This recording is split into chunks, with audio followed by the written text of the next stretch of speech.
Assalamualaikum warahmatullahi wabarakatuh.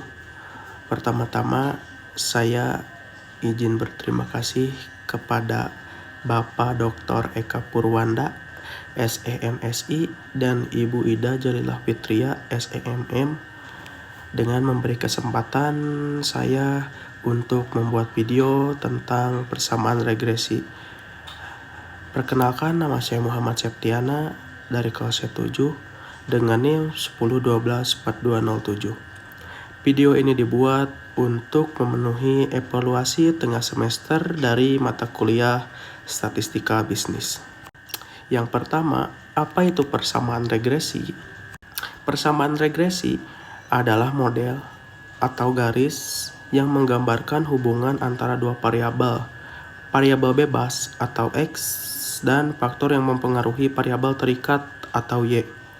Hasil yang dipengaruhi. Tujuannya untuk menjelaskan bagaimana X mempengaruhi Y, memprediksi nilai Y jika kita tahu nilai X.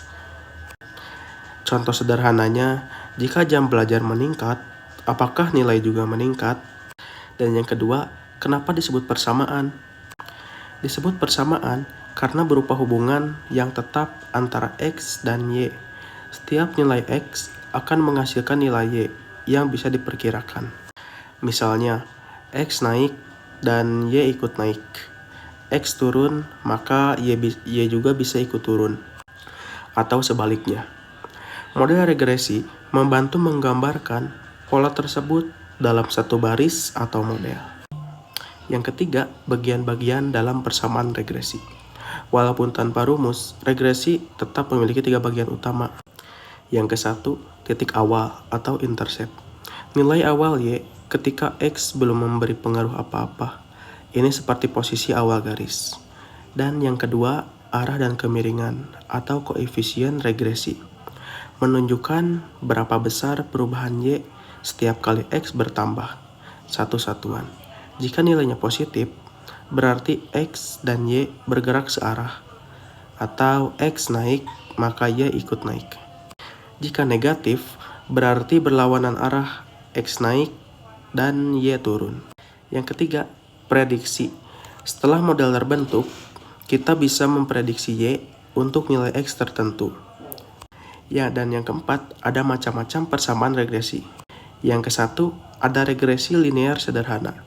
Menghubungkan satu variabel X dengan satu variabel Y. Contoh, tinggi badan, X mempengaruhi berat badan atau Y. Dan yang kedua, ada regresi linear berganda. Memakai lebih dari satu X. Contoh, nilai ujian dipengaruhi oleh jam belajar, kualitas tidur, dan kehadiran. Dan yang ketiga, ada regresi non-linear. Hubungan X dan Y tidak berbentuk garis lurus, tapi melengkung. Contoh, pertumbuhan tanaman yang cepat lalu melambat. Dan yang kelima, ada cara kerja regresi. Kumpulkan data X dan Y, buat grafik titik-titik atau scatter plot. Tarik garis yang paling cocok dengan pola titik. Garis itulah yang menjadi persamaan regresi. Gunakan garis tersebut untuk membaca atau memprediksi nilai Y berdasarkan nilai X. Dan yang keenam, contoh perilaku model regresi. Jika misal saya mengamati hubungan antara jam belajar dan nilai ujian, jika data menunjukkan semakin banyak belajar, maka nilai akan meningkat. Maka garis regresinya miring ke atas. Dan jika data menunjukkan semakin banyak jam bermain game, nilai turun. Nilai turun. Garis regresinya miring ke bawah. Jika titik tidak punya pola, berarti tidak ada hubungan kuat. Dan yang ketujuh, ada kegunaan persamaan regresi. Prediksi. Contoh prediksi. Penjualan bulan depan. Analisis pengaruh. Contohnya, apakah iklan benar-benar meningkatkan pembelian? Dan perencanaan, contohnya menentukan jumlah produksi.